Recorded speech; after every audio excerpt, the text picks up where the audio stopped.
Joining me right now is Florida Congressman and member of the House Judiciary Committee, Greg Steube. Congressman, it's good to see you. Thanks very much for being here. We got to really unpack all of this. First, Karine Jean-Pierre. She's talking about this $3.5 billion that the president is requesting for the border. Would that money go toward housing more illegal migrants, or is it going to go to help the border agents do their job?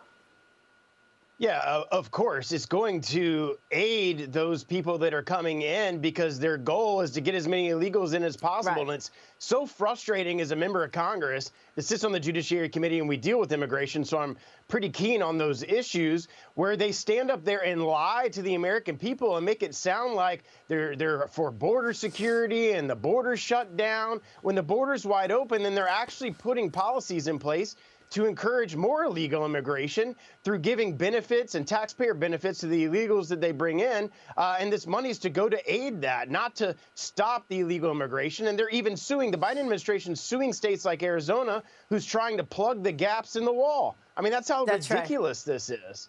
Yeah, they don't want any upsets in that wide open wall. It's amazing to me. And where is this going? So how do you see this playing out? The Supreme Court now says keep Title 42 in place. What we are waiting for a response from the Biden administration. Where does this go? Will Title 42 ultimately go away or not? Well, thank God we have the U.S. Supreme Court right now that's a little bit of reason on some of these issues to be a backstop. And with the spending, you have a Republican House coming in less than 2 weeks. And we can be a stopgap to some of these things. But you have the Senate Republicans working with Democrats to pass this omnibus by the end of this week, which is probably going to have some of this funding in it. We don't know because 4,000 pages got released last night at 2 a.m. So obviously haven't had a chance to read through all of that. But thank God we have a U.S. Supreme Court that is being some backstop to these horrible open border policies of the Biden administration. Well, who's going to be the backstop for your colleagues in the Republican Party who are going along with this? We understand that 4,000 pages of this omnibus bill was released at 3 o'clock in the morning. Obviously, nobody has time to read it yet, and they want you to sign on to it immediately. We don't know what's in it, and it was also written by 2 senators who are actually retiring. So what? And you're supposed to take over in 2 weeks.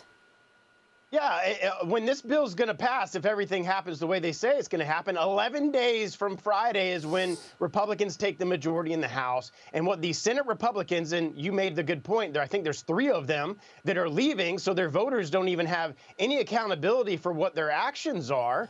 When we take the majority back, are eviscerating the power of House Republicans for an entire year. This omnibus would be spending for all of next year and taking the power. One of the few powers that we have in the House is controlling the purse strings. Why in the world would any Republican in the Senate join with Democrats to eviscerate the power of the House that we have in 11 days? It makes absolutely no sense. And it's so frustrating for members like me who have fought for this majority.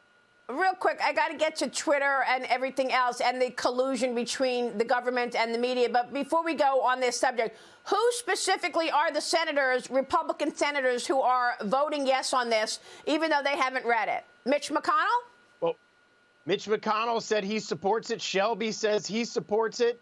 Tillis, you're probably going to have the typical 5 that are much more moderate and work with the Dems on a lot of different issues over there, but they got to get to 10. So God willing, I'm calling on all our Republican senators over there. If they don't get to 10, it doesn't pass. And then in 11 days, the Republican House majority can take control and get a lot more concessions out of this bill than it's in its right now. I mean, and think about the impact this is having on inflation. An additional $1.7 trillion we're going to spend when we have the highest inflation that we've had in 40 years. And it's because of the spending in Washington. It makes absolutely no sense. Well, voters should understand that's why we've got 40-year high inflation. That's why we got a wide open border. That's why we've got failed policies everywhere you look. It's the Republicans who continue to agree with Democrats to continue this insanity of what they call policy. So thank you for calling out all of those names. Maybe they need to get a backbone.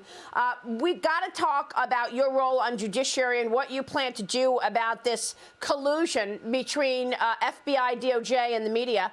We have Elon Musk exposing Part 7 of the Twitter files, revealing that the intelligence community pressured news and social media outlets to discredit the evidence of influence peddling, which was clear right from the Biden laptop that the FBI had. They knew the truth, that they had the laptop, they knew what was on it, and yet they still tried to lie and discredit this and get all the media to go along with it. The ongoing fight over House Speaker could hamper any Republican investigation, however.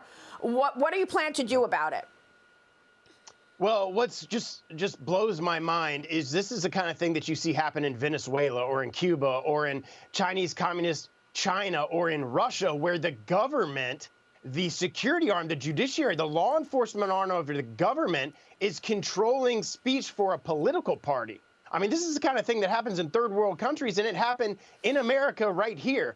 So there's got to be some accountability. Thank God we took the House. And so we'll get the gavels on January 3rd.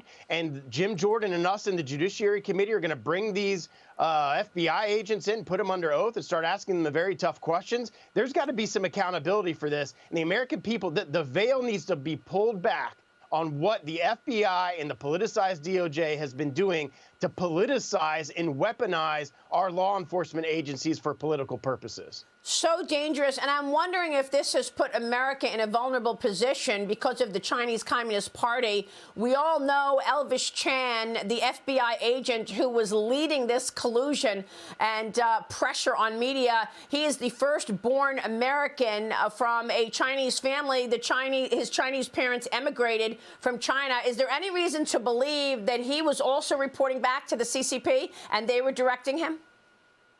Well, those are questions that we will get answered when we start bringing these people in and asking them those tough questions. But we have a compromised executive branch through Joe Biden, who is completely compromised by the Chinese Communist Party. And through other investigations and other committees in the House, we're going to bring that information before the American people.